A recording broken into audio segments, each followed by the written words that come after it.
Hello प्यारे बच्चों, कैसे हो आप सब। तो बोर्ड एग्जाम 2026 के लिए आज की क्लास में अपने सब देखेंगे sexual reproduction in flowering plant से। कहाँ से देखेंगे विद्यार्थी? Sexual reproduction in flowering plant से। जो भी विद्यार्थी जो है ऑब्जेक्टिव टाइप क्वेश्चन और VBI है उन्हीं को हम वेरी शॉर्ट आंसर टाइप करके अपने सब देखेंगे। डायरेक्ट बढ़ते हैं आगे। पहला क्वेश्चन है लैंगिक जनन क्या है। तो एक लाइन में जब नर और मादा युग्मकों के संलयन द्वारा संतति का जब निर्माण होता है तो उसी को क्या कहते हैं? लैंगिक जनन। अगला है फूल किस प्रकार का जनन अंग है। तो याद रखिएगा लैंगिक जनन अंग। इसी क्वेश्चन को उल्टा करके भी अपने सबको पूछी जा सकती है कि बताइए जो है, बताइए फूल वाले पौधे का लैंगिक जनन, सॉरी मतलब जो है जी, फूल वाले पौधे का लैंगिक जनन का नाम बताइए। तो वो क्या हो जाएगा? फूल हो जाएगा। ठीक है। अगला क्वेश्चन है कि फूलदार पौधों को क्या कहते हैं। याद रखिएगा जिस पौधे में फूल लगता है उसे एंजियोस्पर्म कहा जाता है। क्या कहा जाता है? एंजियोस्पर्म। अगला है फूल के चार चक्र कौन से है। तो याद रखिएगा बाह्य दल, दल, पुंकेसर और स्त्री केसर, यानी कैलिक्स, कोरोला, एंड्रोशियम और गैनोशियम। अगला है पुंकेसर क्या है। क्या है विद्यार्थी? पुंकेसर क्या है? तो याद रखिएगा यह फूल का नर जनन अंग है। यह फूल का नर जनन अंग है। कोई दिक्कत? अगला है स्त्रीकेसर क्या है। तो मादा जनन अंग। स्त्रीकेसर क्या है? तो मादा जनन अंग। कोई दिक्कत? अगला है पुंकेसर के दो मुख्य भाग कौन कौन से हैं। पुंकेसर के दो मुख्य भाग कौन कौन से हैं। तो याद रखिएगा विद्यार्थी एक एंथर है, दूसरा फिलामेंट है। इस क्वेश्चन को ऐसे भी पूछी जा सकती है विद्यार्थी जो है इस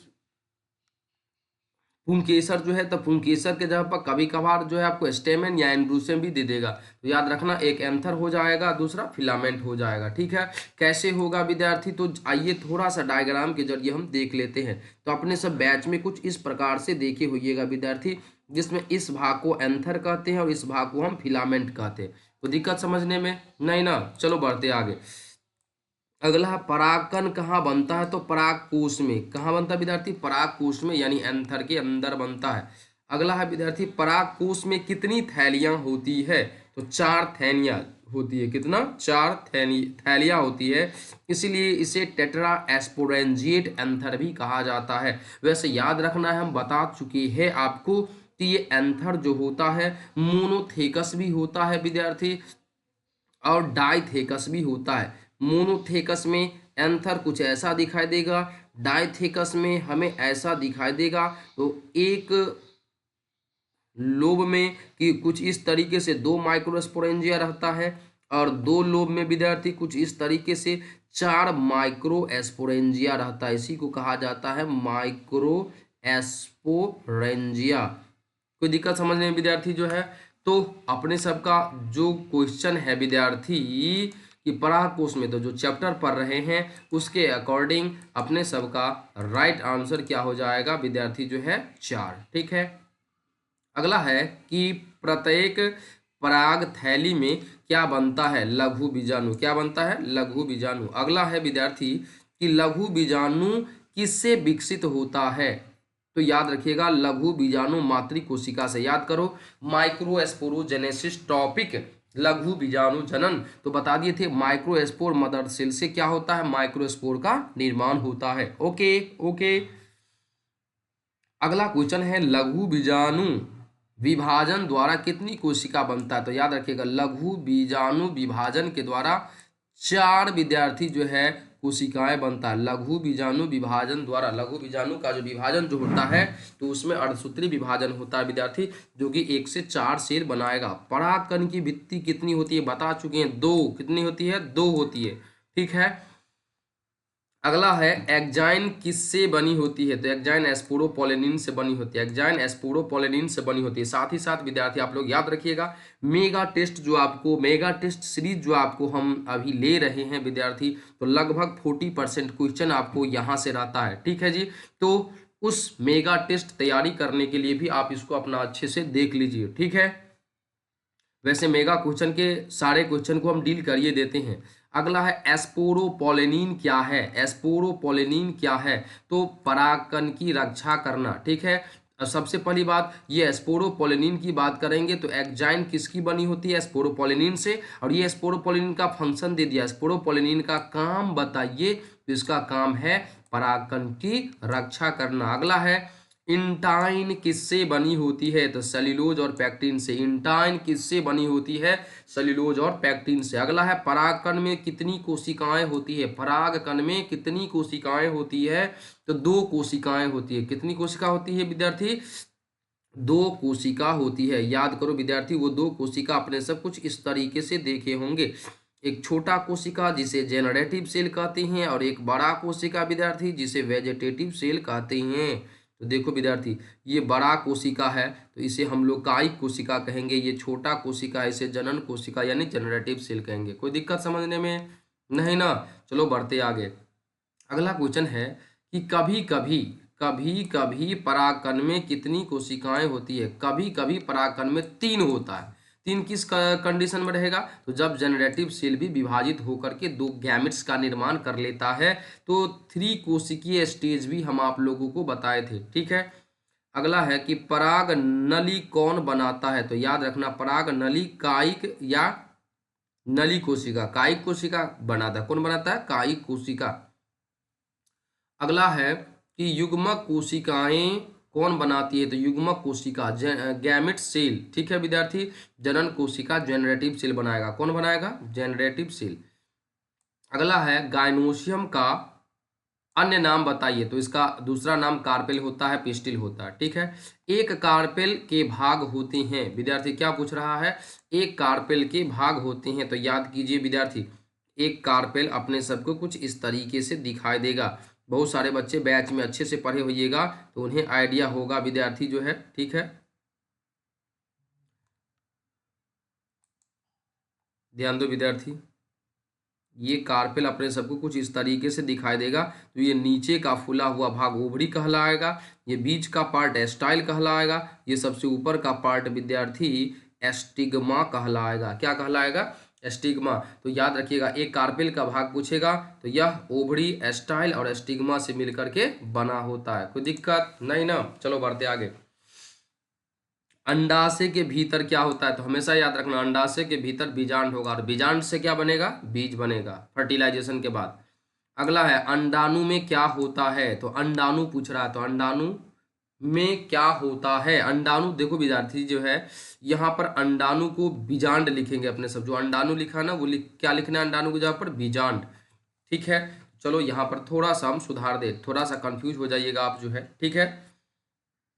तो ये जो अंडाणु है, इस अंडाणु के जगह पर अपने सबको लिखना है बीजांड। तो बीजांड में मुख्य भाग की बात करेंगे तो उसमें एम्ब्रियो सैक होता है। क्या होता है विद्यार्थी? Embryo sac. अगला है विद्यार्थी अपने सबका कि अंडाशय से क्या बनता है? तो अंडाशय से फ्रूट बनता है। अंडाशय से क्या बनेगा? फ्रूट। अगला है बीजांड से क्या बनता है? तो विद्यार्थी बीजांड से बीज बनता है। बीजांड से क्या बनता है? बीज। अगला क्वेश्चन है कि भ्रूण कोश में कितनी कोशिकाएं होती है? तो भ्रूण कोश में 7 कोशिका होगा। 7 कोशिका कैसे होगा विद्यार्थी? तो समझो 7 कोशिका कैसे होगा। माइक्रोपाइलर रीजन पर कुछ इस तरीके से 3 सेल होता है।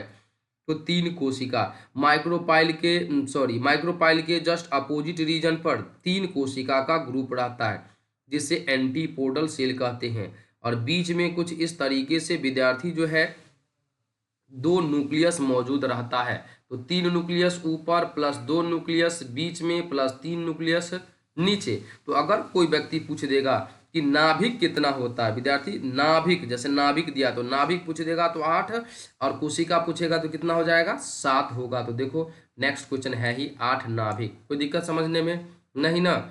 चलो अगला क्वेश्चन है विद्यार्थी कि केंद्रीय कोशिका में कितने ध्रुवीय नाभिक होता है? अभी जस्ट देखो विद्यार्थी, देखें 2 होता है। कितना होता है विद्यार्थी? 2। तो 2 राइट ऑप्शन हो जाएगा अपने सबका। अगला क्वेश्चन है अंडाणु कहाँ स्थित होता है? क्या लिखा विद्यार्थी? अंडाणु कहाँ स्थित होता है? तो भ्रूण कोश के माइक्रोपाइलर छोर पर। अभी जस्ट जो डायग्राम पढ़े हैं, तो माइक्रोपाइलर इंड की ओर जो 3 कोशिका रहता है, इसी में बीच को अंडाणु कहते हैं और दोनों साइड को सिनर्जिड्स कहा जाता है, ठीक है। अगला सिनर्जिड्स कितनी होती है? तो देखो एक ये है और एक ये है। तो सिनर्जिड्स की संख्या कितना होता है? 2, और दोनों हैप्लॉइड होता है। ये भी आपको याद रखनी है, ओके। चलो अगला है एंटीपोडल कोशिका कितनी होती है? याद करो ऊपर के डायग्राम में 3 होता है, कुछ ऐसे जो देखे थे, कुछ ऐसे अपने सब डायग्राम देखे थे, तो इसकी संख्या कितनी होती है? 3। ओके, चलो अगला है बीजांड की बाहरी संरचना। बीजांड का सबसे बाहर का जो लेयर जो होता है उसे इंटेगुमेंट कहते हैं। क्या कहते हैं? इंटेगुमेंट। अगला है बीजांड का वह छिद्र क्या कहलाता है जहां से पराग नलिका प्रवेश करती है? तो माइक्रोपाइल। वैसे आप पढ़े हैं विद्यार्थी, चलेजा के थ्रू भी यह इंटर होता है और इंटेगुमेंट के थ्रू भी होता है, लेकिन अधिकांश विद्यार्थी पॉलिन ट्यूब जो है माइक्रोपाइल के थ्रू एम्ब्रियो सैक तक पहुंचता है। ठीक है, अगला है कि बीजांड को डंठल से जोड़ने वाला भाग क्या कहलाता है? बीजांड को डंठल से जोड़ने वाला भाग फ्यूनिकल कहलाता है। क्या कहलाता है विद्यार्थी? फ्यूनिकल। चलो आगे आगे है बीजांड और बीजांड वृंत का जुड़ाव बिंदु क्या कहलाता है? जहां पर विद्यार्थी ये बीजांड हो गया और ये डंठल वाला भाग फ्यूनिकल से जो जुड़ता है, इस बिंदु को हाइलम कहते हैं। क्या कहते हैं? हाइलम। अगला क्वेश्चन है कि प्लेसेंटा क्या है? तो वह स्थान जहां बीजांड अंडाशय से जुड़ता है। तो यह नीचे का सबसे पोर्शन विद्यार्थी, इन्हीं पोर्शन को हम लोग जो है प्लेसेंटा कहते हैं। ठीक है, तो वह स्थान जहां बीजांड अंडाशय से जुड़ता है। देखो ऑब्जेक्टिव टाइप क्वेश्चन में ऐसे भी अपने सबको दे सकता है, वह स्थान जहां बीजांड अंडाशय से जुड़ा होता है कहलाता है। तो क्या कहलाएगा उस कंडीशन में? प्लेसेंटा। क्या कहलाएगा? प्लेसेंटा। ठीक है, अगला है विद्यार्थी कि अंडाणु किस प्रकार का होता है? अंडाणु किस प्रकार का होता है? तो याद रखिएगा वो एनाट्रोपस होता है। जो अपने सब देखो, वैसे अंडाणु पढ़े हुएगा 6 प्रकार का है न, कि है कि नहीं, लेकिन मुख्य जो आपका एनसीईआरटी में जो डायग्राम दिया हुआ है वो कुछ इस तरीके से रहता है विद्यार्थी, जिसे हम लोग एनाट्रोपस ओव्यूल कहते हैं। तो अपोषक होता है, दबी होती है और उल्टा होता है। ठीक है, दबी या उल्टा होता है। अगला है कि परागन क्या है? तो परागन एक घटना है। परागन एक घटना है। परागन विद्यार्थी एक घटना है। कैसा घटना है? तो चलो हम डायग्राम के थ्रू ही समझा दें। ये फीमेल रिप्रोडक्टिव पार्ट हो गया, ये एंथर का पार्ट हो गया। तो इसमें जो पॉलन ग्रेन बनता है विद्यार्थी, वो पॉलन ग्रेन का ट्रांसफर जब एंथर से स्टिग्मा पर होता है तो उस कंडीशन में हम उसे परागन कहते हैं। तो लिखा है परागकण का पुंकेसर से वर्तिकाग्र तक का स्थानांतरण क्या कहलाएगा? परागन। अब पूछ देगा परागन क्या प्रकार का, कितने प्रकार का? तो 2 प्रकार का, एक स्वपरागन दूसरा पर परागन। एक स्वपरागन दूसरा पर परागन। ठीक है, अगला है कि पर परागन क्या है? क्या पूछ दिया विद्यार्थी? पर परागन। तो याद रखना जब परागन की क्रिया अलग अलग पौधों पर उपस्थित 2 फूल के बीच में, सीधी बात विद्यार्थी, क्रॉस पॉलिनेशन उस कंडीशन में कह सकते हैं। पॉलिनेशन तो होगा पॉलन ग्रेन का, लेकिन एक ही स्पीसीज के 2 डिफरेंट प्लांट में होगा, तो हम उसे क्रॉस पॉलिनेशन, और क्रॉस पॉलिनेशन का ही दूसरा नाम क्या होता है? जीनोगैम। अगला क्वेश्चन है स्वपरागन यानी सेल्फ फर्टिलाइजेशन क्या है? स्वपरागन। ठीक है, तो यहाँ पर फर्टिलाइजेशन की जगह पर अपने सब पॉलिनेशन लिखेंगे। क्या लिखेंगे विद्यार्थी? पॉलिनेशन। जो अपने सबके बुक का विद्यार्थी हेडलाइन होता है, पॉलिनेशन, NATION। ठीक है, तो जब परागकण की क्रिया एक फूल या एक पौधा में होता है तो उसे हम क्या कहेंगे? फर्टिलाइजेशन। अब जरा याद करो विद्यार्थी, जब बता चुके आप लोगों को बैच में कि जब पॉलिनेशन की क्रिया जब एक फूल में सेम फ्लावर में होगा तो उसे क्या कहा जाता है? ऑटोगैमी। उसे क्या कहते हैं विद्यार्थी? ऑटोगैमी कहते हैं। ठीक है, और जब बता दिए थे जब एक पौधा में या डिफरेंट फूल में होगा तो उस कंडीशन में उसे जिटोनोगैमी कहते हैं। जिटोनोगैमी कहते हैं। ठीक है, चलो अगला है कि स्वपरागन का एक उदाहरण बताइए। तो स्वपरागन विद्यार्थी जो बाइसेक्सुअल होगा अधिकांशतः में, जैसे मटर का। पर परागन का एक उदाहरण बताइए। मकई हो गया विद्यार्थी जो है। ठीक है, पपीता हो गया। चलो अगला क्वेश्चन है विद्यार्थी, अगला क्वेश्चन अपने सब का कि पर परागन करने वाले जीव को क्या कहते हैं? जिसमें सॉरी परागन करने वाले जीव को, मतलब ये अभी जैसे कि बताए विद्यार्थी जो है कि कहने का मतलब पॉलन ग्रेन का ट्रांसफर होगा। ठीक है विद्यार्थी, पॉलन ग्रेन का क्या होता है? ट्रांसफर होता है विद्यार्थी एंथर से एस्टिग्मा में। पॉलन ग्रेन का ट्रांसफर होता है इन एंथर से एस्टिग्मा में। तो ये पॉलन ग्रेन अपने आप तो नहीं आएगा, एजेंट के थ्रू, वह एजेंट सजीव भी हो सकता है, निर्जीव भी हो सकता है कि नहीं जी। तो इसके लिए जो है, इसके लिए अपने सब थोड़ा सा विद्यार्थी हम आपको समय लेंगे जो है, थोड़ा सा समय हमें क्या लेना है, तो देखो विद्यार्थी, थोड़ा सा समय हम कुछ इस प्रकार से लेंगे कि जो जीव पॉलिनेशन कराता है उसे पॉलिनेटर कहते हैं। जो जीव पॉलिनेशन कराता है उसे हम पॉलिनेटर कहते हैं। उसे हम क्या कहते हैं? पॉलिनेटर। कोई दिक्कत समझने में विद्यार्थी? परागणकारी। तो अगर हम पॉलिनेटर की बात करेंगे, अगर हम विद्यार्थी पॉलिनेटर की बात करते हैं तो यह पॉलिनेटर दो प्रकार का होता है। एक को कहा जाता है अबायोटिक और दूसरा को कहा जाता है बायोटिक। क्या कहा जाता है? बायोटिक कहा जाता है। ठीक है, तो अबायोटिक की बात करेंगे तो इसके अंतर्गत दो ही आएगा। एक आएगा विद्यार्थी विंड यानी हवा, और दूसरा आएगा विद्यार्थी जो है वाटर, या विंड के जगह पर अपने सब एयर भी लिख सकती हैं। और वही बायोटिक की बात करेंगे तो इसके अंतर्गत सबसे पहले तो लिख लेंगे अपने सब एनिमल, और एनिमल की बात करेंगे तो इसके अंतर्गत इंसेक्ट आ जाएगा। ठीक है, इसके अंतर्गत विद्यार्थी क्या आ जाएगा जो है, तो बर्ड्स आ जाएगा। इसके अंतर्गत विद्यार्थी बैट्स आ जाएगा यानी चमगादड़। तो जब पॉलिनेशन, अब देखो विद्यार्थी जो है उतना लिखने का जगह थोड़ा नीचे कर दे तो मिल जाएगा। तो सिंपल चीज अपने सबको अब याद रखिए यहाँ पर, क्या चीज कि जब पॉलिनेशन की क्रिया में या जब पॉलन ग्रेन के ट्रांसफर में जब एयर भाग लेता है तो उसे एनीमोफिली कहा जाता है। क्या कहा जाता है? एनीमोफिली कहा जाता है। जब वाटर भाग लेता है तो उस कंडीशन में उसे हाइड्रोफिली कहा जाता है। क्या कहा जाता है? हाइड्रोफिली। जब एनिमल भाग लेता है तो उसे जूफिली कहा जाता है। क्या कहा जाता है? जूफिली। जब इंसेक्ट भाग लेता है तो उस कंडीशन में उसे एंटोमोफिली कहते हैं। ठीक है, जब बर्ड्स भाग लेगा तो उस कंडीशन में हम उसे ऑर्निथोफिली कहते हैं। क्या कहते हैं?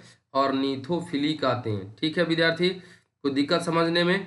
ठीक है, और जब बैट्स भाग लेगा विद्यार्थी तो उस कंडीशन में हम उसे कायरोप्टेरोफिली कहते हैं। कोई दिक्कत नहीं ना? तो चलो बढ़ते आगे अपने सब आप जो है। ठीक है, तो अगला क्वेश्चन है विद्यार्थी, तो ये बातें समझ गए। 46 नंबर क्वेश्चन, कीट परागन को क्या कहेंगे? एंडोमोफिली।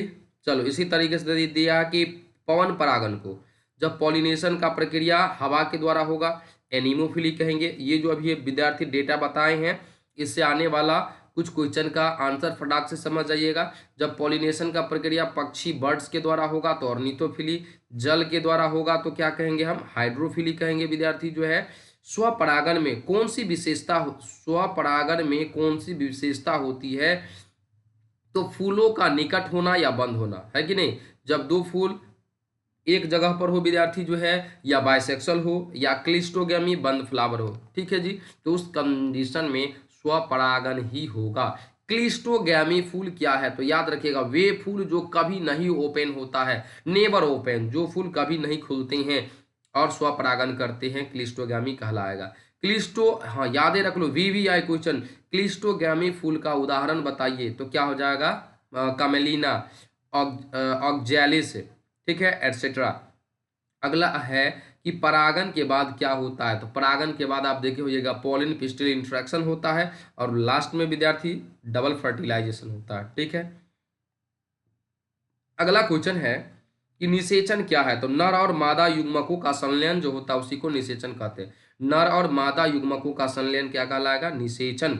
अगला क्वेश्चन है कि परागकण वर्तिकाग्र पर अंकुरित होकर क्या बनाता है? परागकण वर्तिकाग्र पर अंकुरित होगा तो वह परागनली बनाएगा। क्या बनाएगा? परागनली, परागनलिका।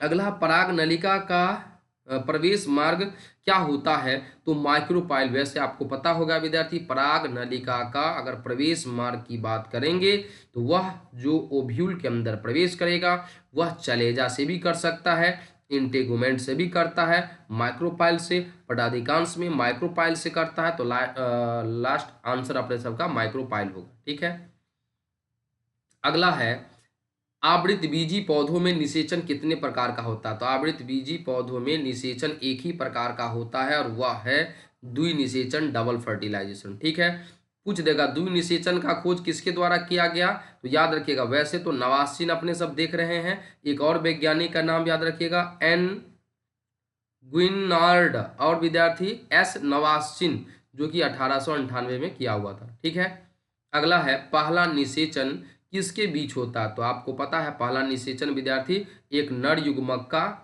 एग के साथ होगा, यानी अंडाणु के साथ होगा, तो उसे क्या कहेंगे विद्यार्थी, जो है सिनगैमी। जब यह नर युग्मक डबल फर्टिलाइजेशन में अंडाणु से जब निषेचन करता है तो उसी को क्या कहा जाता है, सिनगैमी। ठीक है, इसे कहेंगे संयुग्मन। क्या कहेंगे विद्यार्थी, संयुग्मन कहेंगे। कोई दिक्कत समझने में नहीं ना। चलो अगला है विद्यार्थी दूसरा निषेचन किसके बीच में होता है, तो याद रखिएगा दूसरा निषेचन जो है दूसरे नर युग्मक और केंद्रीय कोशिका सेंट्रल सेल के बीच होता है, या फिर विद्यार्थी सेंट्रल सेल के जगह पर जो है ध्रुवीय केंद्रक पोलर न्यूक्लियाई या सेकेंडरी न्यूक्लियस कहते हैं, जिस घटना को क्या कहा जाता है, तो ट्रिपल फ्यूजन। क्या कहा जाता है, ट्रिपल फ्यूजन। ठीक है, इसी को हिंदी के अंतर्गत विद्यार्थी क्या कहा जाता है, तो त्रिसंलयन। क्या कहेंगे, त्रिसंलयन कहेंगे। कोई दिक्कत समझने में नहीं ना।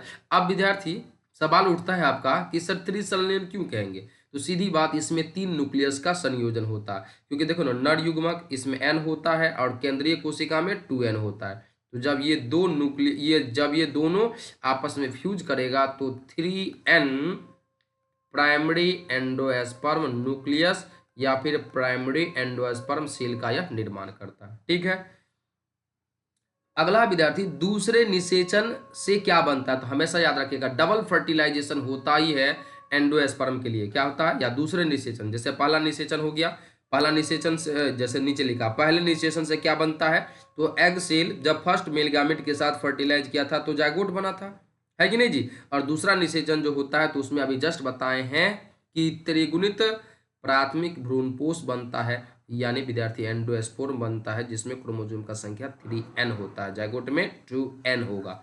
ओके, चलो अगला क्वेश्चन है जायगोट से क्या बनता है, तो याद रखिएगा एम्ब्रियो बनेगा। फल में बीज के चारों ओर क्या पाया जाता है, तो बीज के चारों ओर फल भित्ति, है कि नहीं, फल भित्ति रहता है। ठीक है, और फल भित्ति आपको पता होगा यह 3 भागों में बटा रहता है। पहला को क्या कहते हैं, एपिकार्प कहते हैं, बायफल भित्ति। बीच वाले को क्या कहते हैं, मीसोकार्प कहते हैं, मध्यफल भित्ति। और सबसे अंदर वाले भाग को क्या कहते हैं, एंडोकार्प कहते हैं। ठीक है, और इसके अंदर में क्या रहता है विद्यार्थी, बीज रहता है। ठीक है, बीज की बाहरी परत को हम बीजावरण कहते हैं, बीज की बाहरी परत को क्या कहेंगे, बीजावरण। अगला है बीज के अंदर क्या होता है, तो बीज के अंदर याद रखना भ्रूण होता है और खाद्य पदार्थ। अगला है एंडोस्पर्म क्या है, तो एंडोस्पर्म भ्रूण को पोषण देने वाला उत्तक। याद रखिएगा एंडोस्पर्म एक ऐसा उत्तक है या ऐसा याद रखिएगा विद्यार्थी एंडोस्पर्म एक ऐसा उत्तक है जिसमें क्रोमोसोम का संख्या 3n पाया जाता है और भ्रूण को पोषण देने का काम करता है। अगला है विद्यार्थी अपने सबका क्वेश्चन, द्विनिषेचन केवल कहाँ होता है, तो याद रखिएगा हमेशा और हमेशा आवृतबीजी यानी एंजियोस्पर्म में देखने को मिलता है, डबल फर्टिलाइजेशन। ठीक है, हमेशा आवृतबीजी में देखने को मिलता है। चलो 69 नंबर क्वेश्चन देखो, बीज का प्रमुख भाग क्या है, तो बीज का मुख्य भाग होता है भ्रूण, क्योंकि जब तक भ्रूण नहीं बनेगा तब तक उन बीज से एक नया पौधा का निर्माण नहीं होगा। अगला भ्रूण में कितने बीज पत्र होते हैं, तो इसमें एक भी हो सकता है और 2 भी। आपको पता होगा जब 1 होगा तो उसे हम एक बीज पत्री कहेंगे, 2 होगा तो 2 बीज पत्री, यानी 1 होगा तो इंग्लिश में हम इसे क्या कहेंगे विद्यार्थी, मोनोकॉट, और 2 होगा तो हम उसे क्या कहेंगे, डाइकॉट।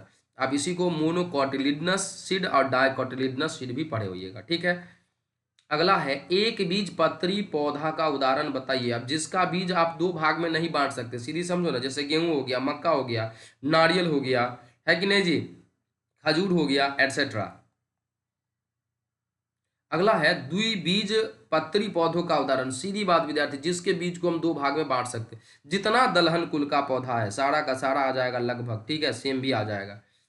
बीजांकुरण क्या है, बीजांकुरण क्या है, तो बीज से पौधे का विकास जब होता है, यानी बीज को आप मिट्टी के अंदर डालते हैं और जब उसमें अंकुरित होता है तो उसी को बीजांकुरण कहा जाता है, यानी बीज से पौधे का विकास। बीज का निष्क्रिय काल क्या कहलाता है?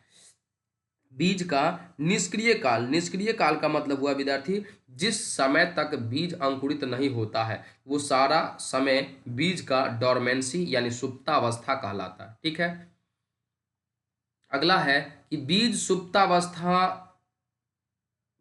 सुप्तावस्था क्यों उपयोगी है? तो प्रतिकूल परिस्थितियों से रक्षा करता है कि नहीं जी। चलो अगला है कि बीज के दो प्रकार कौन कौन से हैं? तो याद रखिएगा, एगो है एंडोस्पर्मिक का, दूसरा है अनएंडोस्पर्मिक। पढ़े होइएगा, सीड दो प्रकार का होता है। सीड कितने प्रकार का होता है? दो प्रकार का विद्यार्थी। एक को अपने सब बोले थे, क्या कहते हैं? एंडोस्पर्मिक। और दूसरा को बोलते हैं विद्यार्थी नन एंडो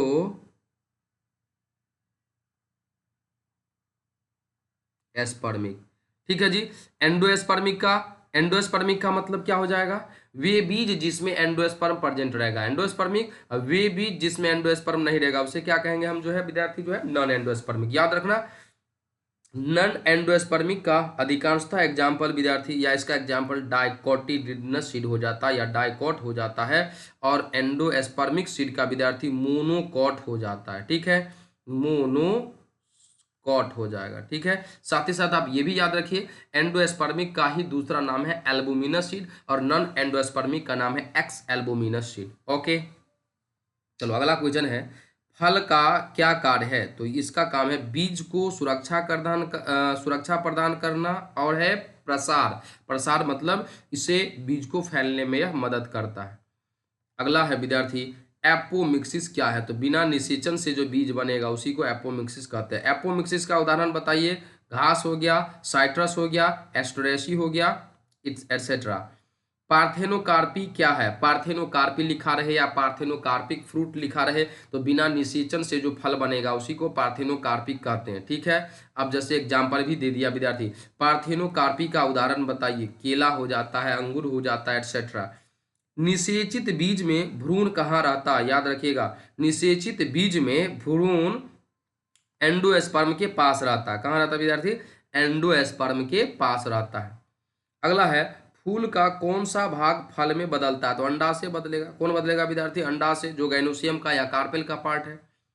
चलो अगला है विद्यार्थी, बीज की संख्या अंडाशय में कितनी होती है? तो वह बीजांड की संख्या पर निर्भर करता है। जितना बीजांड रहेगा उतना बीज रहेगा। ठीक है, या जितना बीजांड फर्टिलाइजेशन करेगा उतना बीज का निर्माण होगा।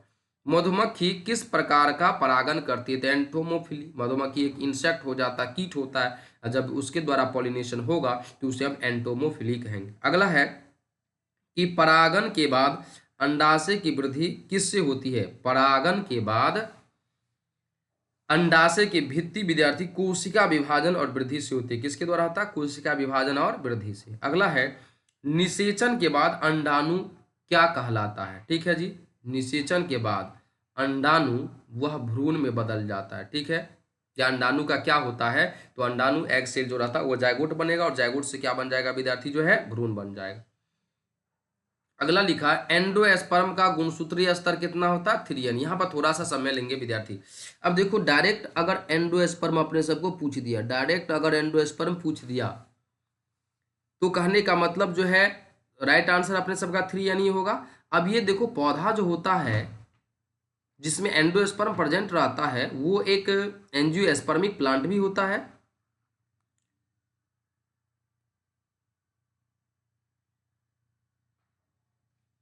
ध्यान दो विद्यार्थी, वह एक एंजियोस्पर्मिक